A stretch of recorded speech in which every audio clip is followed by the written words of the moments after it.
Before we start, I want to share a heartfelt thank you to those who have sent a donation to our channel. Your kindness truly keeps this little corner of ours alive. If you'd like to support our work too, you can find the link in the first comment.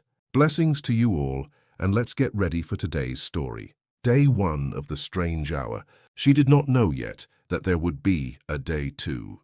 The clock on the mantel said 3:17, and Thalassa Beauchamp was already awake because she had not been sleeping much that fall.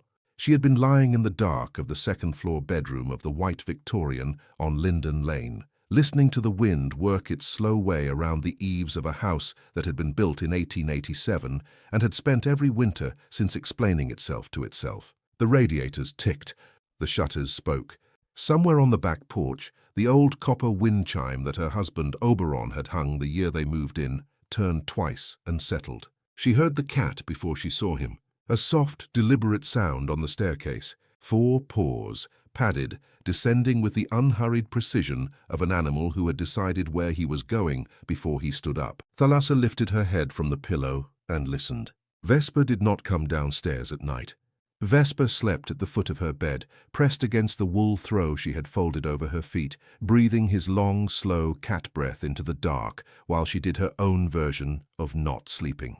He was not at the foot of the bed. She put on her robe, wool, grey, frayed at the cuffs from 40 years of wear, and her slippers, and she went down the stairs slowly because she was 74 and the stairs did not forgive carelessness. The house smelled the way it always smelled in October in Connecticut, of wood smoke from the Caldwell's chimney 3 doors down, of dried hydrangeas in the front parlor, of the faint, almost imperceptible cedar of the linen press in the upstairs hall. Familiar smells. The smells of a life she had built one Saturday at a time over 5 decades. The parlor was dark, except for the one lamp she always left on by the front window. Vesper was in the center of the room. He was sitting upright, his front paws together, his tail curled neatly around them, his body turned to face the east wall, the long wall with the floral paper Oberon had hung himself in 1994, the wall that held nothing on it now except for the wide oak baseboard he had installed the same year and the dim outline of where the upright piano used to be before they sold it in 2018. He was looking at a spot about 2 feet to the right of where the piano had stood. A spot that contained nothing. A spot that had contained nothing for 6 years. He did not turn his head when she came in. His pupils were enormous in the lamplight, the green of his eyes reduced to a thin ring around 2 black coins. Thalassa stood in the doorway in her robe, with her hand on the frame, and watched him watch the wall. He was not stalking. He was not stiff with predator tension. He was simply, completely attending. She said his name. He did not respond. Not a flick of the ear, not a small adjustment of the tail. He sat in front of the wall the way a child sits in a chapel, not afraid, not bored, simply present. Thalassa walked to the wall. She put her hand flat against the floral paper. The wall was cool, smooth, and silent. She knocked once, lightly. Nothing knocked back. She turned to the cat and said, "There is nothing there." Vesper looked at her then, for the first time. He looked at her with the steady regard of an animal who has heard the human speak and has politely declined to argue. Then he turned his face back to the wall. The clock on the mantel said 3:22. She stood there another minute. She did not know what to do. She had lived with Vesper for 11 years, and Vesper had never done anything she could not explain. He was a Nebelong, long-haired, smoke-silver, the breed that the breeder up in Litchfield had sworn was the most temperamentally even of all the long-haired cats, and the breeder had been right. He had grown into a quiet, deliberate creature who carried himself with what Oberon had called the diplomat's posture. He did not break things. He did not yowl. He had, in 11 years, never once disturbed her sleep. He was disturbing her sleep now. She went back upstairs without him. Day 3, 3:17 again. She had wondered, on day 2, whether the first time had been a coincidence. It had not been a coincidence. She had woken on day 2 at 3:15, lying in the dark with her eyes open, and at 3:17 exactly, by the bedside clock, she had heard the soft, deliberate sound of paws on the stairs. She had not gotten up on day 2. She got up on day 3. He was in the same spot, same posture, same wall, same nothing on the wall to look at. The lamp in the parlor cast a soft amber circle on the floorboards, and Vesper sat at the edge of that circle with his face turned toward the dim wall, and he was making a sound. She had not heard it from the upstairs hallway. She heard it when she came into the room. It was not a meow. It was not a purr. It was a low, even vibration, somewhere in his chest or his throat, a frequency so low it seemed to come from the floor rather than from him. It was rhythmic. It had the steady, unhurried regularity of a metronome set very slow. She had never heard a cat make a sound like it. She knelt beside him. Her knees protested. She was 74 years old, and kneeling was not a thing she did lightly anymore, but she knelt because the cat was doing something she did not understand, and she had been taught, by a long life of restoring damaged things, that you do not work on what you do not first kneel toward. "What are you hearing?" she said. The cat did not stop.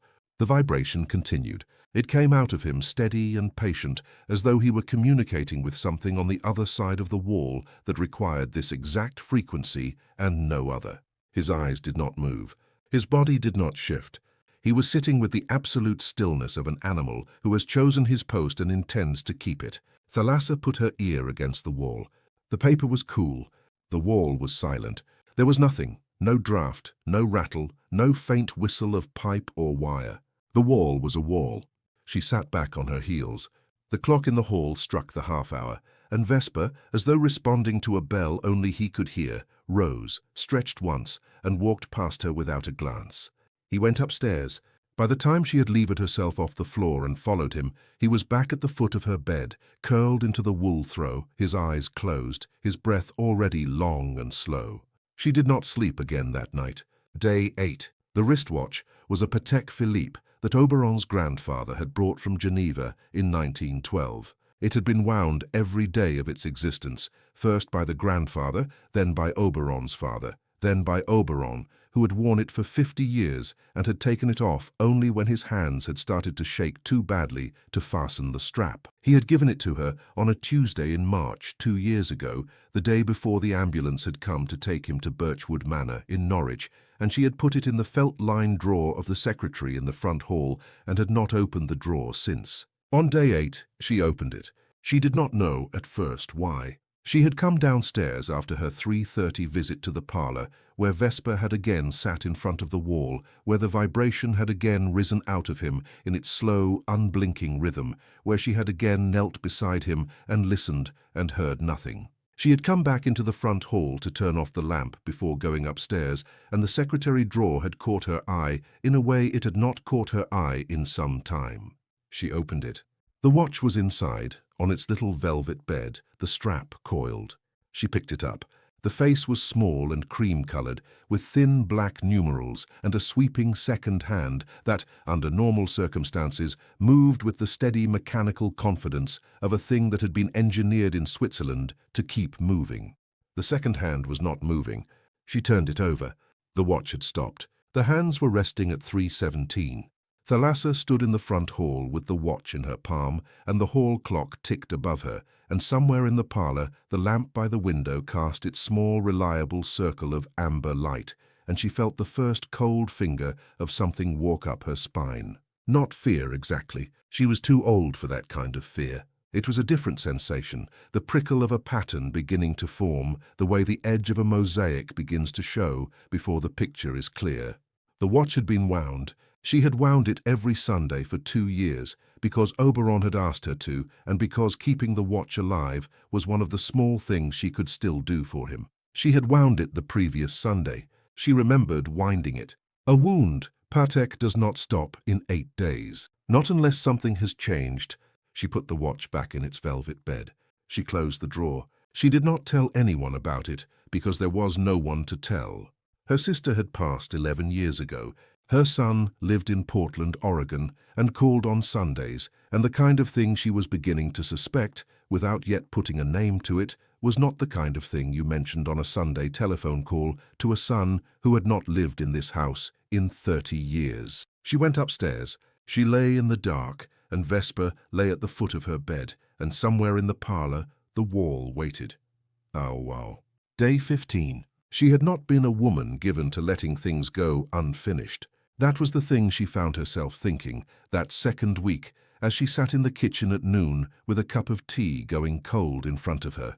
Her hands had built a 43-year career on the opposite of unfinished. She had restored tapestries, 16th-century Flemish hunting scenes, French Aubusson wall panels, the great silk altar cloth from the Episcopal Church in New Haven that she had spent 11 months stitching back together, one bird at a time, in 1989. She had hands that knew how to take a damaged thing and stay with it, day after day, until it was whole again. She had been known, in her field, for finishing. She had not finished with Oberon. That was the thought that came up in her, soft and sour, the third week of the cat watching the wall. She had not finished. She had not gone to Birchwood Manor in 14 months. 14 months, 3 days. The drive was an hour and 40 minutes each way. The first 6 months she had gone every Saturday, then every other Saturday, then once a month. Then, in August of the previous year, she had gone on what would turn out to be the last visit, and she had sat in the small green-walled room and held his hand, and he had looked at her without recognizing her, and she had driven home in the August twilight and not gone back. She had told herself reasons. The doctors had said his lucid days were rare now. The drive was hard on her hip. The aides had her number and called if there was anything. She had told herself reasons for 14 months, and the reasons had been true enough that she had been able to believe them in the daytime. The cat sat in front of the wall every night at 3:17. She did not yet know that the two things were the same thing. She would not understand for another 6 weeks, but the questions had started. Day 20. The first complaint came on a Tuesday morning, slipped under the front door in a folded square of yellow legal paper that smelled faintly of pipe tobacco. Thalassa recognized the smell before she unfolded the note. There was only one man in Stonybrook who still smoked a pipe in the year of our Lord. Hollis Merrick was 76. He had lived in the brown salt box on the lot adjacent to hers for 31 years, and he had been a clockmaker before he retired, and he and Oberon had once had a disagreement in the late 1990s about a property line and a sycamore tree that neither of them had ever been entirely able to set down.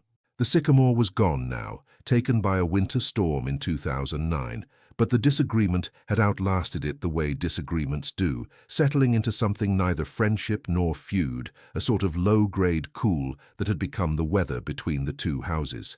The note was 3 lines long, in Hollis Merrick's small, precise hand. I have heard a sound from your parlour for the last 12 nights. It begins at 3:17. I would like it to stop. H.M. Thalassa stood at the kitchen counter with the note in her hand for a long time. She had not thought anyone could hear. The houses on Linden Lane sat at a polite distance from each other, separated by stone walls and bare branches, and the dignified Connecticut conviction that what happened in one house was not the business of the next. And Vesper was a cat. He was making a low vibration in his chest in a parlour at 3 in the morning. The idea that Hollis Merrick, through his wall, across the yard, through her wall, could hear it was not credible. Except that he could. She folded the note. She put it in the drawer beside the bread knife. She did not write back. She did not yet understand that this was a mistake. Desuki. Day 23. It was on day 23 that she tried to move the cat. She had not slept properly in 3 weeks. The lamp on her bedside table was on at 3 a.m. Now, because she stopped pretending to be asleep at the same time, she stopped sleeping. She had taken to reading at that hour. Old conservation journals, the kind of thing that had once sent her happily into the work and now simply held her eyes on a page while she waited for Vesper to make his slow, deliberate descent of the stairs. On day 23, she went down at 3:15 and was waiting for him. She had the small wicker basket she had bought in 2014 for a kitten who had not lived past his 2nd month, a kitten she did not, even now, like to remember.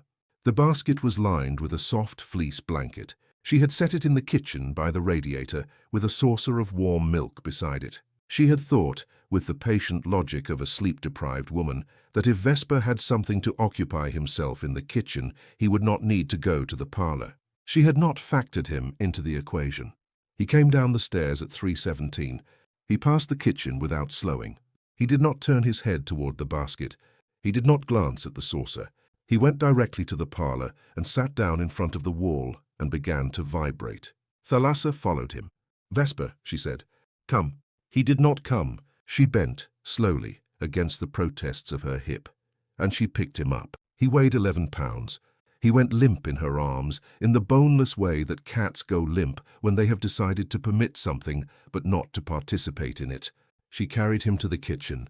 She set him down by the basket. She knelt beside him, with her hands on his shoulders. "Stay," she said. He looked at her. The look was not unkind. It was the look of a creature who was making, in that moment, a great allowance. He let her hold his shoulders for perhaps 30 seconds. Then he stood up, not roughly, not with offense, just with the simple decision of an animal whose business lay elsewhere, and he walked back to the parlor. He sat in front of the wall. He began again the slow vibration. Thalassa sat in the kitchen on the floor by the radiator, and for the first time in 14 months she put her face in her hands and wept. She did not know what she was weeping for. She did not have a name for it. She wept for a few minutes, quietly, and then she stood up and put the wicker basket back in the cabinet where it had been, and she went to the parlor and sat in the wing chair by the window and watched the cat watch the wall until the clock struck 4. He did not move until then. When the clock struck, he rose, stretched, walked past her without looking, and went upstairs. She sat there a long time. The lamp by the window made its small circle.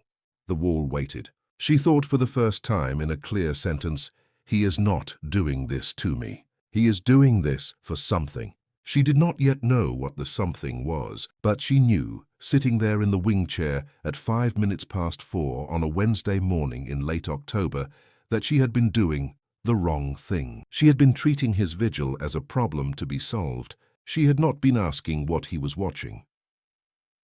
Day 31. The town hall meeting. The notice had come through the mail slot in a stiff white envelope with the Stony Brook town seal embossed in the corner. A complaint had been filed.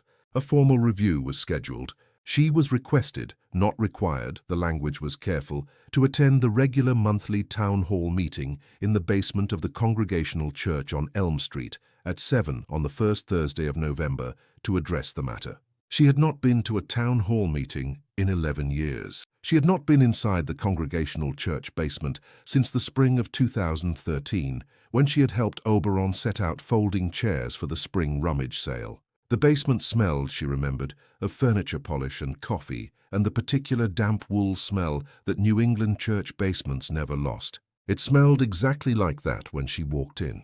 She had worn her grey suit, the one she had bought in 1992 for a conference in Boston and had kept in the cedar closet for occasions of public consequence. The skirt was a half-inch loose at the waist. She had not noticed how much weight she had lost. There were 31 people in folding chairs. She knew most of them by face, if not by name. The town clerk, Mrs. Penhallow, sat at the long table at the front with a small wooden gavel. Hollis Merrick sat in the second row in a brown corduroy jacket with a thin manila folder on his lap. He did not look at her as she came in. She took a seat near the back. The first 3 items on the agenda were a culvert on the Salmon Brook Road, the renewal of the dog warden's contract, and a request from the Historical Society to install a plaque at the old Wadsworth schoolhouse. Thalassa listened without listening. Her hands rested on her purse in her lap, and she felt beneath her sternum the slow, even pressure of something she had not felt in many years. Stage fright was not the word. The word was the slow rising of a person preparing to defend something she had not yet identified. Then Mrs. Penhallow read the 4th item. Complaint filed by Hollis Merrick, 214 Linden Lane, against Thalassa Beauchamp, 212 Linden Lane, regarding a recurring nighttime disturbance attributed to a domestic animal. Mr. Merrick, you have the floor. Hollis Merrick rose. He cleared his throat in his particular way, 3 short, polite coughs into a fist that smelled faintly of pipe tobacco, even from where she sat. He read from a paper. He had written it out. He read the complaint with the precise, measured cadence of a man who had spent 50 years working with very small mechanical parts. He said that for 31 consecutive nights he had been awakened at 3:17 in the morning by a sound originating from the parlor of the Beauchamp residence. He said the sound was a low vibrational hum, not a meow, not a normal animal sound, and that it was audible through the southwest wall of his own residence. He said he had documented each occurrence in a notebook. He held up the notebook.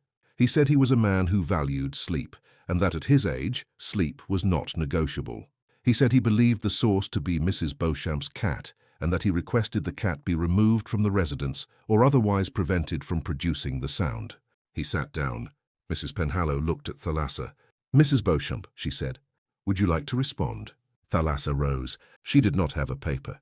She had not written anything out. She stood in the back of the church basement in her grey suit that was too loose at the waist, and she put her hand on the back of the folding chair in front of her, and she said the first true thing that came into her head. "My cat is not the problem," she said. "My cat is paying attention to something. I do not yet know what it is. But I would like to find out before we remove him for finding it."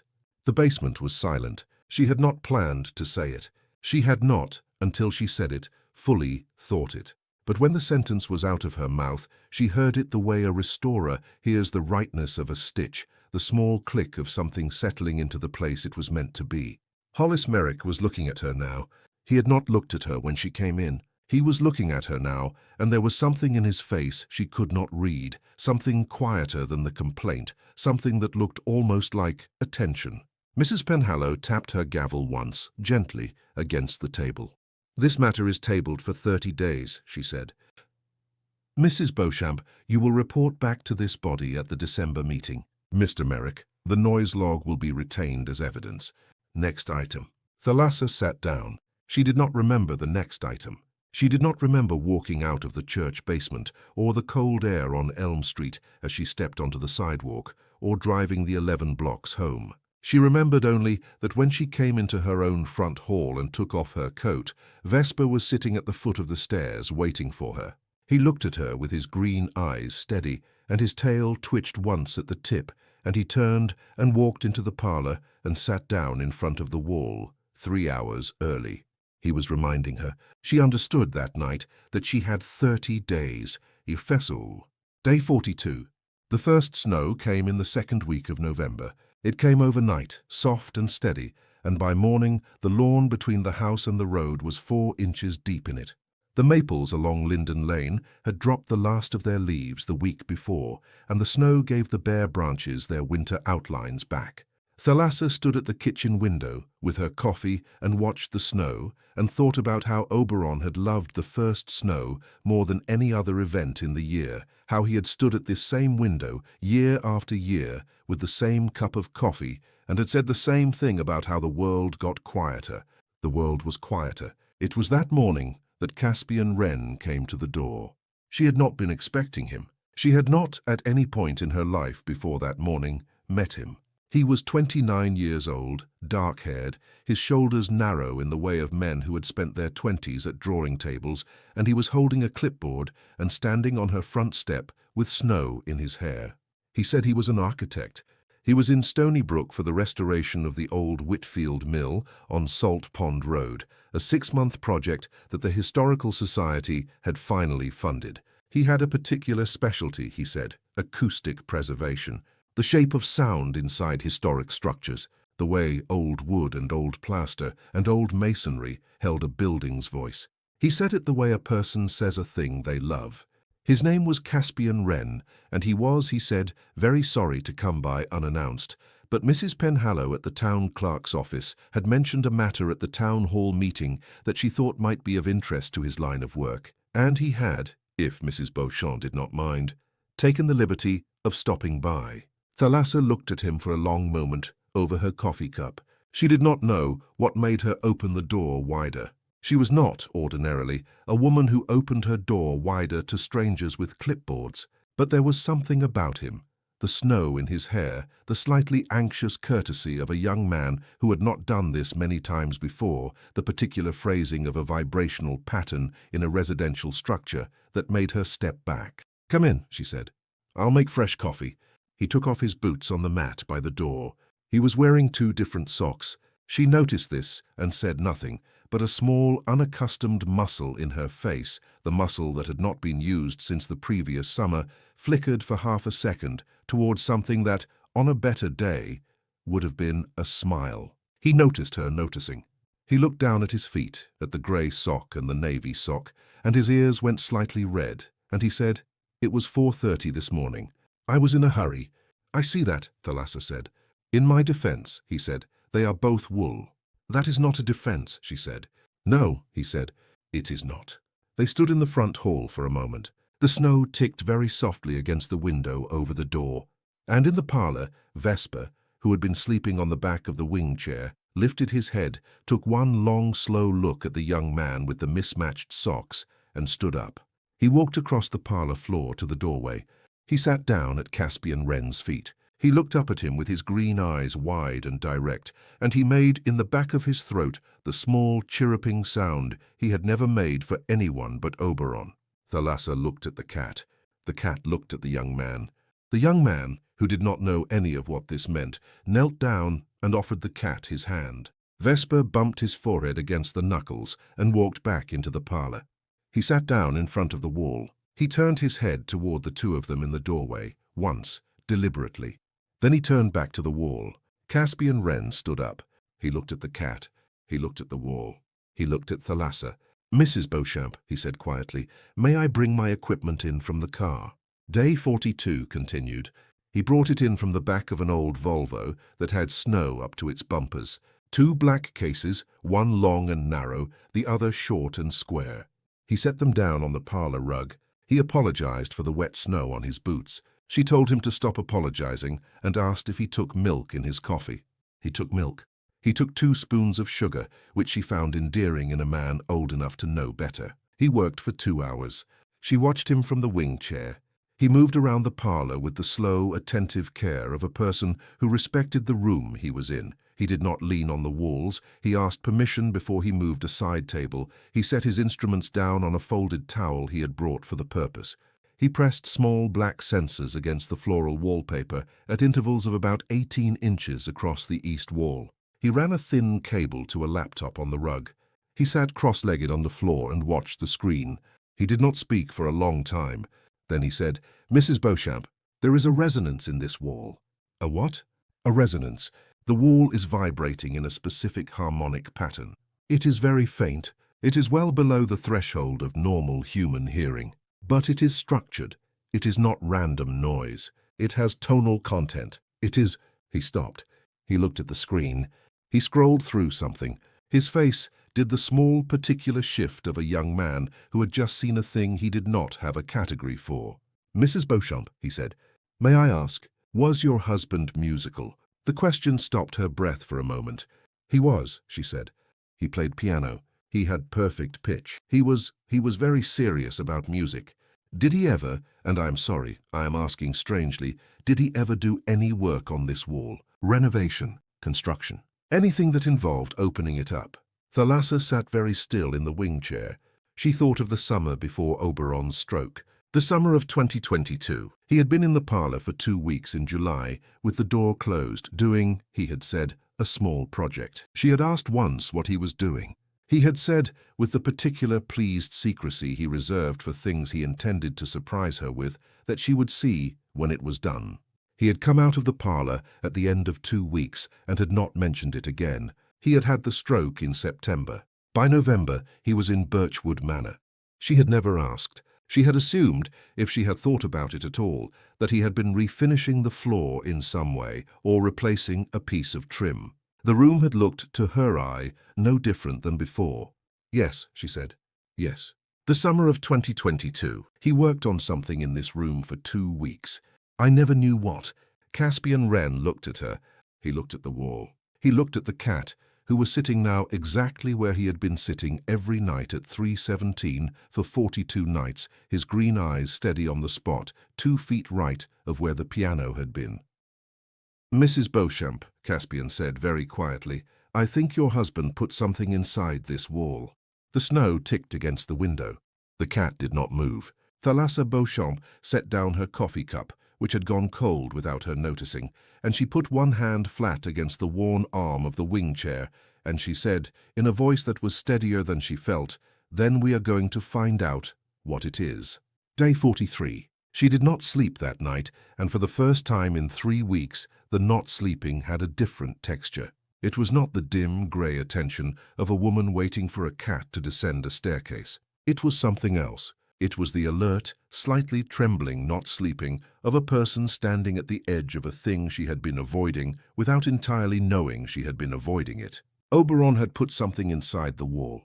The sentence kept arriving in her, slow and complete, each time as though it were new. She lay in the dark with Vesper curled at the foot of the bed, breathing his long cat breath, and she watched the ceiling and tried to assemble the summer of 2022 into something she could understand. The 2 weeks in July, the closed parlor door. The sound, she remembered now, of soft, irregular tapping, not hammering. Tapping, the patient, attentive tapping of a man working at something delicate. She had not gone in. He had asked her not to, and she had not, because they had been married 51 years, and the small kindness of leaving him to his project had been one of the easier kindnesses of their marriage. She had not gone in. She thought, lying there in the dark, about all the rooms she had not gone into. The bedroom at Birchwood Manor for 14 months, the parlour wall for 42 days, the drawer with the watch in it for 2 years. There was a pattern here, and she was beginning slowly to see it. At 3:17, Vesper rose, padded down the stairs, and took up his post. She did not get out of bed. She lay in the dark and listened to the soft, low vibration rising through the floorboards from the parlour below. She listened until she understood, for the first time, that the vibration was not a sound the cat was making. The vibration was a sound the cat was answering. You sautus. Day 46. The complication came from the family. Her son, Felix, called on a Sunday at 2 o'clock, as he always did, from Portland, Oregon, where it was 11 in the morning. He was 51. He worked for a software firm and had 2 grown daughters and a wife named Helene, who had been kind to Thalassa across 30 years of marriage in the careful, slightly distant way of a daughter-in-law who had married into a family she could not entirely place. The Sunday calls were a ritual. The ritual was that nothing was wrong. Thalassa said the weather was holding. Felix said the work was busy. They asked after each other's health in the language of people who had agreed, long ago, not to require the truth from each other. This Sunday, the ritual broke. Felix said, "Mom, Aunt Marjorie called me." Marjorie was Oberon's sister. She lived in Hartford. She had visited Thalassa twice in 14 months and had not stopped on either visit talking about the question of the house. "What about?" Thalassa said. "She said you had a town hall meeting." "About the cat?" Thalassa did not answer. "Mom, I am here. She said you stood up in front of the whole town and said the cat was investigating something in the wall." Thalassa looked at Vesper, who was sitting on the kitchen rug in the patch of pale November sun. He did not look up. "That is not exactly what I said." "Mom, Felix, Helene and I have been talking. We have been talking for a while, and we think, it might be time to start looking at some options." She had known this conversation was coming. She had known it since the previous spring, when Felix had come east for a week and had spent the visit walking through the house with the air of a man taking inventory of a life he was preparing with great love and great inconvenience to dismantle. He had asked then about the stairs, about the radiators, about whether she had thought about Birchwood Manor's assisted living wing, the one where Oberon was not, the one in the newer building where the residents took meals together and the staff was very kind.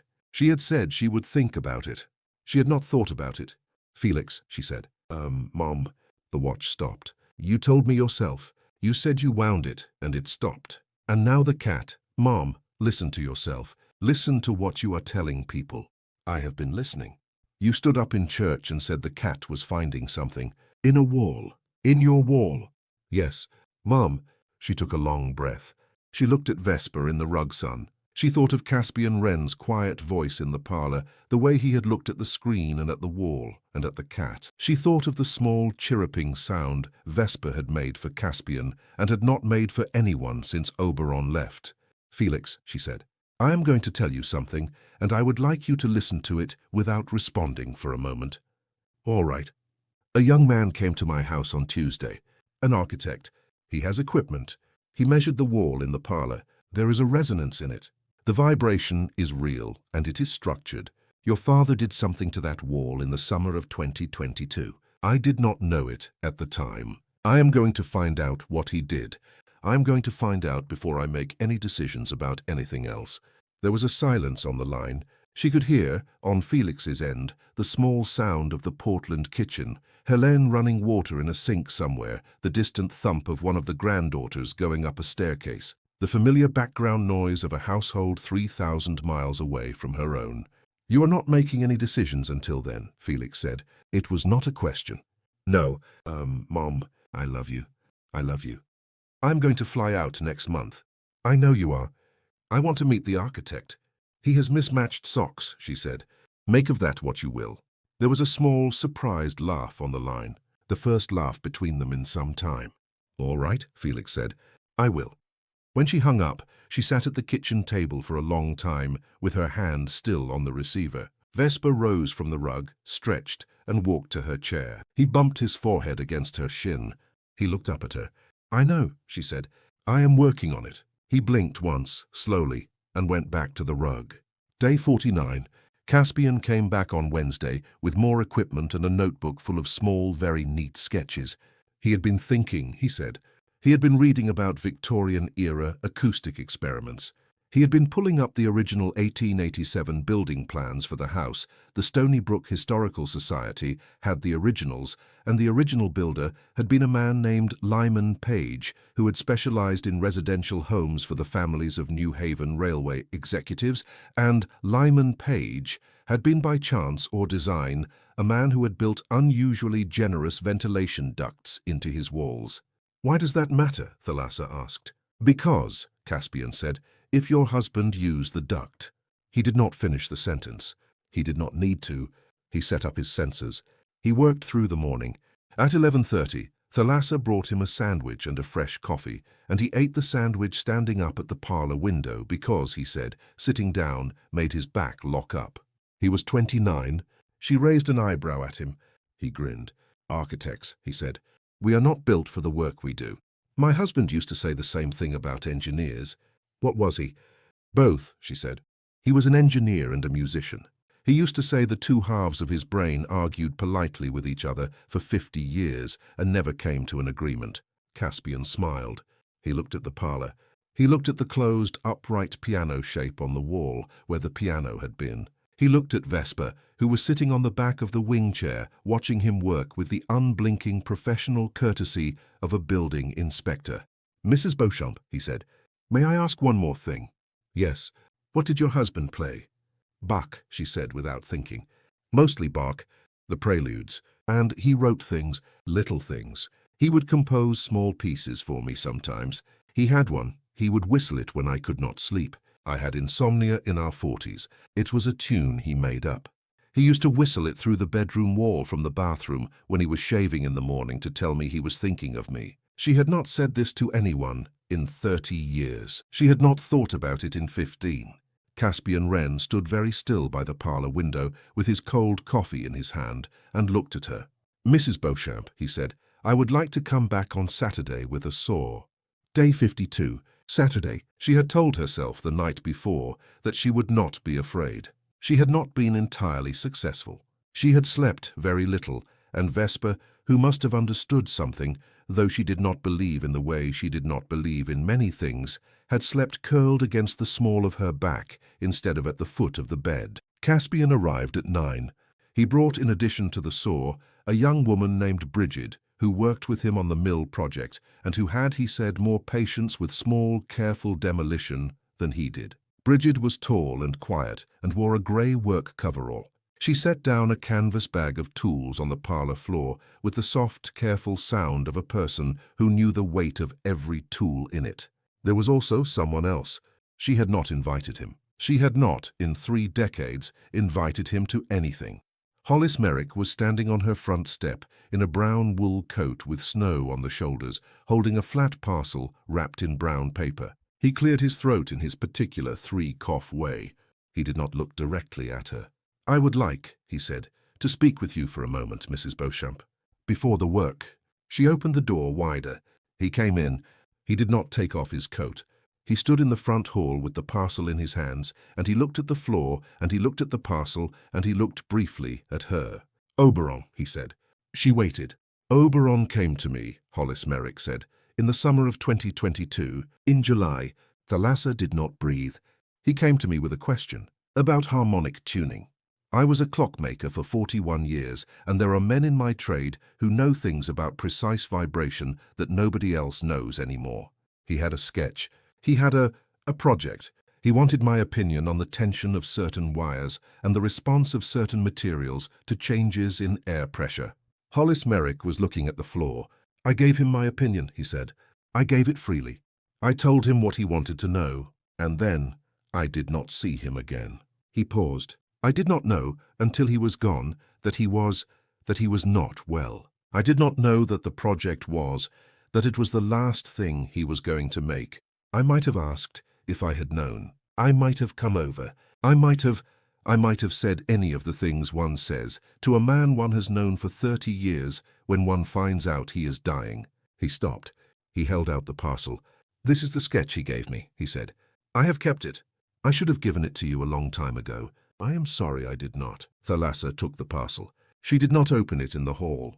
She held it in both hands, and she looked at Hollis Merrick, at his snow-shouldered brown coat, at his small, precise hands, at his face with its careful, ashamed dignity, and she said, Hollis, will you stay? He looked up. For what? He said. For what we are going to find, she said. He stayed. Caspian worked on the wall for 2 hours. He worked in the slow, attentive way of a man who had been taught that an old house was a body and that opening a wall was a kind of surgery. He cut a square, 18 inches on a side, with a small reciprocating saw on its quietest setting. He cut along the joint where the paneling met the baseboard, where Oberon had, she now saw, left a barely visible seam. He cut, and Bridget cleared the dust into a small canvas drop, and Hollis Merrick sat in the wing chair with his hands folded in his lap and watched. Vesper sat on the rug. He had not, in 52 days, sat on the rug during the daylight hours. He had always slept somewhere else during the day, on the back of the wing chair, on the kitchen rug, on the wool throw on Thalassa's bed. He sat on the parlor rug now, 2 feet from where Caspian was working, his green eyes wide and steady, his tail flat against the floor. He was supervising. At 11:14 in the morning, the panel came free. Caspian set it down on the floor. He set down the saw. He took a small flashlight from his belt loop. He clicked it on. He shone the light into the wall. He did not say anything for a long time. Thalassa was sitting in the second wing chair. Her hands were folded in her lap. Her hip ached. She did not stand up. She did not yet walk to the wall. She had been waiting 42 nights and 52 days and 14 months and possibly her entire adult life to walk to that wall, and she found, now that the moment was here, that she did not know how. It was Vesper who moved first. He rose from the rug. He walked, slowly, to the opening in the wall. He put his front paws on the edge of the cut panel. He put his head into the cavity. He stayed there for a long moment. Then he turned, and he looked directly at Thalassa, and he made the small chirruping sound he had not made for anyone but Oberon and Caspian Wren. He was calling her. Thalassa stood up. Her hip screamed. She did not notice. She walked across the parlor, past the closed piano shape on the wall, past the wing chair where Hollis Merrick sat with his folded hands, past Caspian Wren, who had stepped back to give her the space, and she knelt down beside the cat in front of the opening in the wall. She put her hand on Vesper's back. She looked inside. What she saw, the cavity was deep, perhaps 14 inches, and ran along the inside of the wall for the full length of the panel. At the top of the cavity, the original Victorian ventilation duct opened into the space at a downward angle, the kind of broad, generous duct that Lyman Page had specified in 1887 for the slow circulation of warm air. The duct mouth was lined now in something pale and soft, old felt, hand-cut, the edges turned and stitched with a tailor's care. Inside the cavity, running across its width, were 8 wires. They were brass. They were thin. They were stretched between 2 carved wooden pegs that Oberon had set into the studs on either side, each peg shaped like the head of a small bird. The wires were tuned. They were of varying lengths and varying thicknesses. They were a small harp. Beneath the harp, set into the floor of the cavity, was a brass plate the size of a saucer. It was hinged. It was connected by a thin wire to a small mechanism, a kind of bellows, no larger than her fist, that was bolted to the inside of the wall. The bellows was connected by a length of soft black tubing to the underside of the radiator that stood 3 feet to the right of the wall in the corner of the parlor. She did not yet understand the mechanism. Caspian Wren did. He had unfolded the sketch that Hollis Merrick had brought. He was looking at it with the still, careful attention of a man trying not to break what he was looking at. He said very quietly, "Mrs. Beauchamp, the radiator heats up at intervals during the night. At 3:15, the system cycles. The pressure in the room changes, very slightly. The change in pressure moves the bellows. The bellows pushes a small column of air across the wires. The wires—" He stopped. "They play," he said. Thalassa was still looking into the cavity. Her hand was still on Vesper's back. Her cat was making the low, even vibration that had pulled her downstairs every night for 52 nights, and she understood now, finally, that the vibration was the sound of a cat humming back to a small brass harp inside a wall. "What does it play?" she said. Caspian looked at the sketch. He looked at the harp. He looked briefly at her. "I can play it for you," he said, "if you will let me." He took a small bellows of his own from his bag. He set it gently against the brass plate. He pumped it very carefully, one slow draw. The wires sang. It was 4 bars long. It was a small, simple, lilting tune in the key of a major. It moved up, and then it moved down, and then it rested on the tonic, and then it stopped. It was so quiet that she had to lean forward to hear it. It was the tune Oberon had whistled through the bedroom wall when she could not sleep in the year they had both turned 42. He had whistled it for her on 3 continents over 50 years of marriage. He had whistled it the morning of the day he had the stroke. She had not heard it in 14 months. She sat down on the parlor floor. She did not weep. The weeping came later. She sat on the floor beside the cat, and she put both hands flat against the floorboards, and she let the tune go through her and away from her and back into the wall, and Vesper put his forehead against her ribs and stayed there. There was a longer silence in the room than any of them, in their separate ways, knew how to break. It was Hollis Merrick who broke it. He had not stood up. He was still in the wing chair with his folded hands. His voice, when it came, was thinner than she had ever heard it. "He told me," Hollis said, "that he was making a thing for the time she could not sleep. He said when he was gone, she would not sleep, and he wanted a sound in the house for her." Thalassa turned her head slowly toward him. "He said the house should keep singing," Hollis said. He looked down at his hands. "I was not kind to him for many years, Mrs. Beauchamp. I was not kind to either of you. I would like to be." She did not answer. She did not need to. She looked at him with the long, steady look of a woman who had been 42 days inside the wall already, and Hollis Merrick understood that he had been heard, and he closed his eyes for a moment and breathed out. Caspian shone the flashlight more carefully into the cavity. He stopped. "Mrs. Beauchamp," he said. "Look." He angled the light to the back wall of the cavity. The back wall was pine board, original to the house. Years of resin from the brass wires and fine dust from the duct had settled across its surface in a slow, even film, the kind of patina that takes long, quiet years to build up. In the center of the back wall, the patina was disturbed. There was a shape there. It was the outline of a hand. A man's right hand, open, fingers slightly spread. It was not a print pressed into the wood. It was the absence of patina where a hand had rested, season after season, while Oberon worked. He had braced his right hand against the back of the cavity to steady himself while he tuned the wires with his left. He had done this. Thalassa could see it now in her mind, the way she could see a tapestry beneath its damage, every afternoon of those 2 weeks in July of 2022. He had worked alone in this room, with the door closed, his hand pressed against the inside of the wall of the house they had built together, making a thing he would not live to hear played. The hand shape was perfect. The thumb was angled slightly outward, the way Oberon's thumb had always been, because of an old break from a college baseball game in 1971. Thalassa looked at it. She put her own hand into the cavity, very carefully, and she set it flat against the wood. Her hand was smaller than his had been. Her thumb did not angle outward, but she fit her palm into the center of where his had been.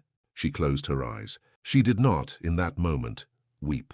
She had been wrong about what she would feel. She did not feel sorrow. She felt the steady, even pressure of a hand under hers, where her hand had rested on his all the nights he had been alive and the long 14 months she had not gone to him. She had thought she had not finished. She understood now that he had finished for her. Vesper made the small chirruping sound again.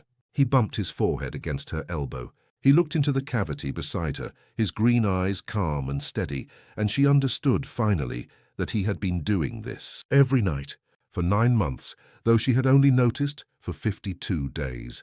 He had been pressing his forehead against the inside of the wall where Oberon's hand had been, listening to the small harp play its 4 bars at 3:17, and he had been telling her, in the only language a cat has, that the music was still in the house. She had not been able to hear it. He had not given up on her, so she closed the parlor door very gently that afternoon after Caspian and Bridget and Hollis had gone home. She did not nail the panel back. Caspian had said he would come on Tuesday with the proper tools to restore the wall with a small hinged access door instead, a door she could open, a door anyone could open, a door Vesper could nose against and she could lift if she wanted to listen to the 4 bars. Vesper followed her into the kitchen. She made herself a sandwich. She made one for the cat, too, which he ignored with dignity, preferring his own bowl of the salmon kibble he had been eating since 2015. They ate together in the kitchen with the late afternoon sun coming in low through the window over the sink, and the snow on the lawn very blue in the failing light, and the house quiet around them. After a while, Thalassa got up and went to the front hall. She opened the secretary drawer. She took out the watch. She wound it. It started.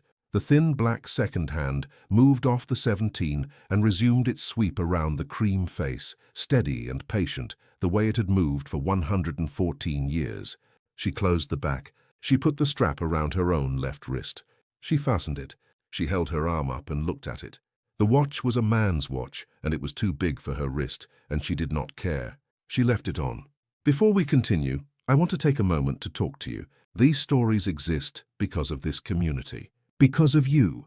And right now, YouTube has denied our monetization, which means the only thing keeping Paws and Whispers alive is the love you have for these stories. If our videos have ever made you feel something, if they've brought you comfort, joy, or just a moment of peace, consider making a small donation. Even the minimum makes a huge difference to us. The link is pinned in the comments below. Thank you for being here. Day 58. She drove to Birchwood Manor on a Tuesday. The drive was 1 hour and 40 minutes. She had not made it in 14 months and 3 weeks. She drove slowly because her hip was no friend to long drives anymore, and because she had not been past Norwich in over a year and the back roads had a way of changing without your permission. The radio in the old Camry was tuned to the classical station out of Hertford. They were playing the C minor prelude from the well-tempered clavier. She drove with both hands on the wheel and her grey hair pinned back and her husband's watch heavy and warm on her wrist. Vesper was in the carrier on the passenger seat. She had called the manor on Monday. She had spoken to a nurse named Carmela, who had been kind. She had asked whether, and she had explained the situation, because she was not a woman who did things by stealth, she might bring her cat for one visit. Carmela had said that pets were not encouraged, but that in particular cases, with the right paperwork and given the duration of the resident's stay and the situation of the family, exceptions were sometimes made. Carmela had said that her own grandfather, in his last winter at a similar facility, had been visited every Sunday by the family parakeet, and that the parakeet had, Carmela said this carefully, been considered very helpful. Vesper rode the entire hour and 40 minutes without complaint. He sat in the carrier and watched the road through the mesh window and made his slow, patient breathing sound, and Thalassa drove and the prelude played, and at 12 minutes past noon she turned into the long driveway of Birchwood Manor with the white-painted fence and the broad lawn and the brick federal-style building she had told herself for 14 months that she could not bear to enter. She parked. She sat in the car for a moment. Vesper made the chirruping sound. "All right," she said. "All right." The room was the same green-walled room she remembered. Oberon was in the chair by the window. He was 80 years old. His hair was very thin and very white. His hands rested on the arms of the chair the way his hands had always rested, palms down, fingers slightly curled, the right thumb still angled outward from the old baseball break in 1971. The light from the window came across his lap. He did not at first look up. She set the carrier on the floor by the chair. She opened the door. Vesper stepped out. He walked, with the slow, deliberate catwalk of a creature who had crossed the entire state for this exact moment, around the front of Oberon's chair.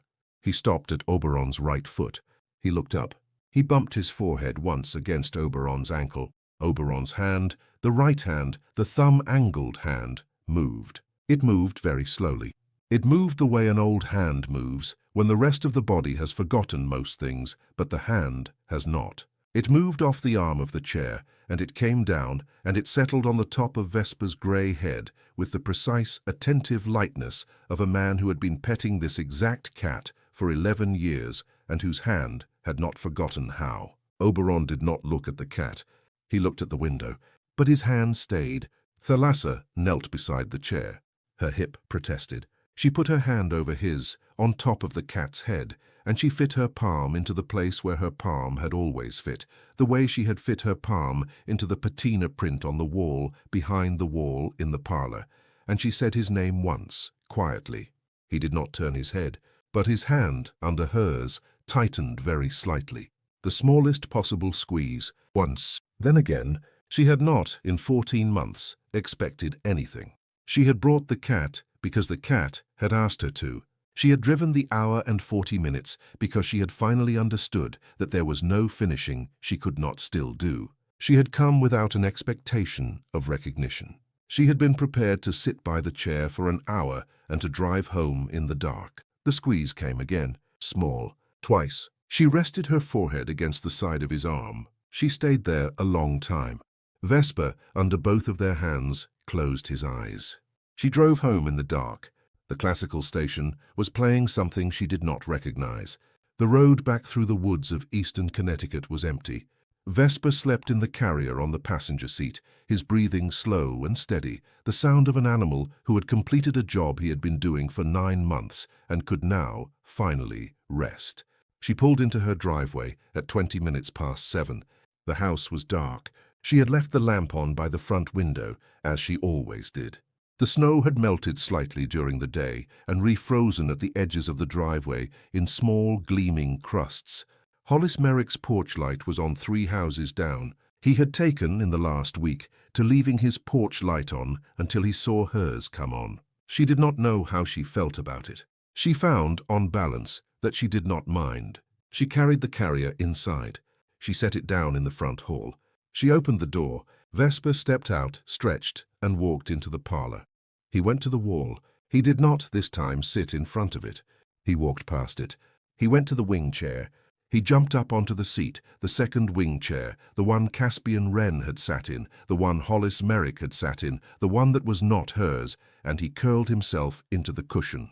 He rested his chin on his front paws. He looked at her for one long moment with his steady green eyes. He closed them. He went to sleep. He did not get up at 3:17. He did not get up at 3:17 the next night, or the night after that, or any of the nights of that winter. The small brass harp inside the wall continued to play its 4-bar tune at 3:15 every night when the radiator cycled and the pressure changed and the bellows breathed across the wires. Thalassa heard it now. She had begun to hear it the day Caspian opened the panel, and she heard it every night of that winter, and she did not always go downstairs to listen because the cat was no longer the one carrying the listening. The listening had been transferred. She had taken it back. She lay in the dark some nights and listened. Other nights she did not. The cat slept at the foot of the bed. Day 111. It was March. The snow was almost gone. The first robins had come back to the maples on Linden Lane. Thalassa was in the parlor on a Tuesday afternoon with a needle and thread and a square of damaged silk in her lap. The silk was 18th century, Italian, ecclesiastical, badly watermarked along one edge. It had come to her from a client in New Haven who had not known where else to send it. She had not taken work in 14 months. She had taken this work because the client was an old friend and because, on the morning the package arrived, she had stood at the kitchen window and known that she could. She worked slowly. Her hands were stiffer than they had been even a year ago. She did not mind. The light through the parlor window was the soft, slightly green light of late March in southern Connecticut, and the silk was warm in her lap, and the small hinged door in the east wall, the one Caspian Wren had built, stood slightly open. Vesper was on the back of the wing chair across from her. He was watching the small hinged door. He was not watching the way he had watched in October. He was watching the way a cat watches a window, with the easy half-attention of an animal whose primary work is done. His eyes were half-closed. His tail moved once at the tip, slow, content. The 4 bars of music came up out of the wall, softer now, because Caspian had recommended a felt baffle for the duct that would let the tune through but spare the neighbors, and Vesper's ears turned forward briefly and then back, and he settled deeper into the cushion. Oberon's watch was on Thalassa's left wrist. She had wound it that morning. The sun moved across the parlor floor. The silk moved beneath her hands. She was thinking, without quite thinking, about a Saturday in the summer of 1974, when Oberon had whistled the tune for the first time, in a kitchen in New Haven, in a small rented apartment, while she had been making soup and he had been pretending to read the newspaper. She had asked him then where the tune had come from. He had said he did not know.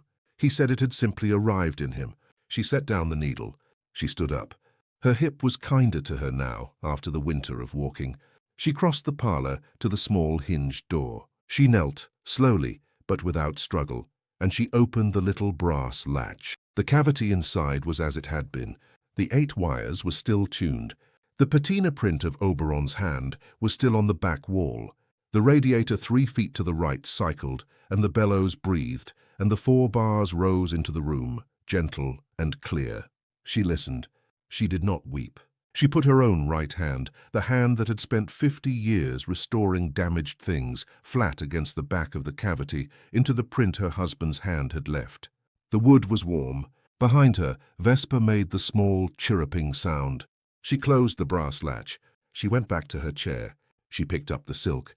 The needle slid through the warp, and the warp held, and the 18th century bird, that had been only a tear and a stain when she had begun, was beginning, slowly, to be a bird again. Vesper closed his eyes. Outside the parlor window, a single robin landed on the lowest branch of the maple at the edge of the lawn and stayed there a long time, his small head turning, the new sun warm on his red breast. The house was quiet. The house was full of sound.